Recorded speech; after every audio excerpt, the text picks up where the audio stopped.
Hey everybody, Jim Powers with MaryvilleSaints.com and Saints Vision. As it's been a busy fall for our golf program here at Maryville, and the men wrapped up this past weekend with the championship over at the Panther Invitational, hosted by Kentucky Wesleyan. And it's always great to catch up with their head coach, Scott Thomas. And Scott, first off, guys had a great weekend, a challenging weekend on a very good course down in Owensboro, but a great victory for the team and also a great way for Alex Locke and the rest of the guys to wrap up with Alex taking the individual crown.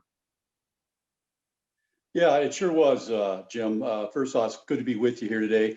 I'm proud of the guys, the way they played in Owensboro. It's a golf course we like. We've had some good success there in the past, but this last Sunday, Monday, were some extremely challenging weather and temperature conditions to compete in. The guys came through, played well the first day. All things considering, with the wind that we had, didn't quite score the way we hoped to, but the second day really separated ourselves from the second place team, Kentucky Wesleyan, to finish on top. It was a great win. Let's talk a little bit about the whole fall for the team. Obviously, a completely different fall than what you guys are normally accustomed to when it comes to how you can practice and different things along those lines. But I think the biggest part is, and Alex Locke mentioned this when we chatted the other day, was the adaptability of the team and how they've been able to adapt to certain situations. Talk a little bit about how the fall overall has gone for not only the men's team but the women's team. Well, I'll start with the men's team. We certainly had a limited schedule like all other sports and athletes did. We played in 4 events. The men finished in the top 3 in 3 of those 4 events, which was awfully solid performance. To your point about competition, we've never had to compete in masks or warm up ahead of time wearing masks and distancing ourselves from each and every competitor. They did everything this year, from keeping scorecards separately rather than exchange and sign them, to not having shotgun starts where everyone is congregated around the practice tee and the practice screen before the event begins. So there were a lot of variations to how we went about competing. It's really it was good to see how many of the coaches came through with their hosting the tournaments and did the job they did to have sanitizer out there, plenty of trainers on board, the temperature checking, on and on. It certainly was different, but our guys knew what the ground rules were. We had to do it. Let's adapt. Let's get it done. And they sure did play well. Really did this fall. Yeah, absolutely. Thinking of the women, however, I can't say how proud I am of our women's team. After might be considered a slow start to the season, they wrapped up their fall season with an outstanding performance at McKendree dual gender. We've had several team scoring records broken that tournament. Our 54-hole tournament record was shattered by a good 40-plus shots.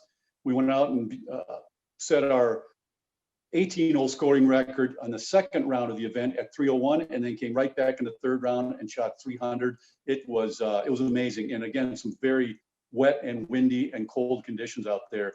Couldn't be more proud of the ladies, the way they wrapped up. I just wish we had a few more events we could keep rolling right into and keep the momentum going, but we'll have to get that done in the spring. Yeah, and you know what, I was just going to mention the McKendree gender duel. I mean, the weather conditions that you guys had out there at Fair Oaks was just it. I mean, I don't know if I could have even lasted a hole in those conditions, let alone trudging through and everything. And that's been if not so much of a setback, but that was the expected when everything got kind of pushed back a little bit the later in the year. The weather is a huge unknown here in the Midwest. And, both teams had a chance to see a lot of the different, they went from 1 week to where it was 75 degrees and sunny to rain and wind and 40 degrees to this weekend where it was about 60 degrees and a lot of wind. That's right. I mean, Far Oaks is primarily a pretty wide open golf course with some holes that are down in the hills and trees, but we had rain, we had wet conditions. We got called off the golf course for lightning, inclement weather. Stayed inside for a good hour. Had to race back out there to try to get the round done. No warm up. The ladies handled it well, and again, it was fun to see. 4 scores in the 70s we counted, that last round, which is rare for our team. And to come through and beat everyone except one conference team was a great wrap up to the season. So now season's over with, a little bit of a breather. How do you get ready for the spring? What's kind of the game plan for the next couple weeks to get everybody on the same page before they all go their separate directions at Thanksgiving time to get ready to come back in January and prepare for springtime? We will continue with our strength and conditioning, workouts, yoga, stretching, etc. I'd like to see the teams work on their skill improvement from a sense of more practice than play. Let's get back to some short game practice and drills, more so than typically throughout the week preparing for a tournament. We like to play a little more than just work on hitting balls and full swing short game work, that type of thing. I'm also wanting them to rest a little bit here, catch their breath, prepare themselves for the wrap up of the semester and certainly finals.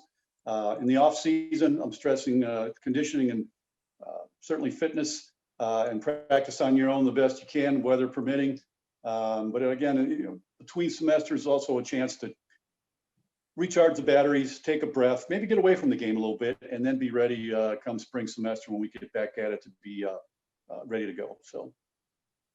Outstanding. It's been a long fall with all that's going on. It really has been. We're all a little worn out. I know that. Yeah, and that was the one thing I was going to ask you just on the coaching side is just with all the changes and the protocols and having to do a lot of different things. I mean, it had to mean, even though each team only competed in 4 or 5 events, it kind of wears on you a little bit, not only on the coaching side, but also on the player side. It does. I mean, we're wearing masks for 3-4 hours on the road in these vans. We get to the hotel. We distance. We may bring carry out. We're not eating in restaurants all over all the time. It's a big adjustment. On the golf course, like always, our team is spread out throughout the golf course, where a coach has to pick and choose the spots as to where they think they might be able to be the most help, and maybe let a player go who seems to be on a good roll and doing well on their own.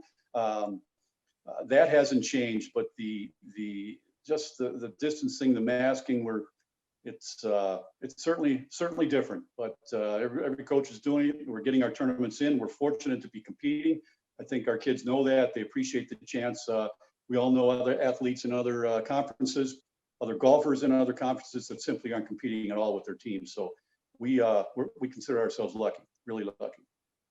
Absolutely. Well, Scott, I appreciate the time on our day off here today. And I know it's been a great fall for both teams. And we're real excited about the spring coming around and the big prospects of both our men's and women's golf programs in the spring when it comes to GLVC play and also possible NCAA berths.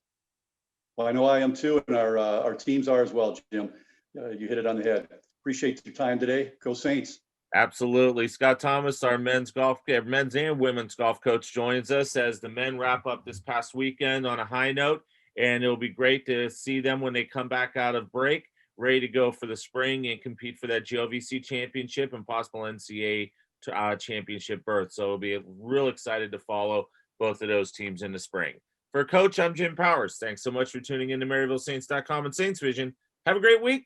And as always, go Saints.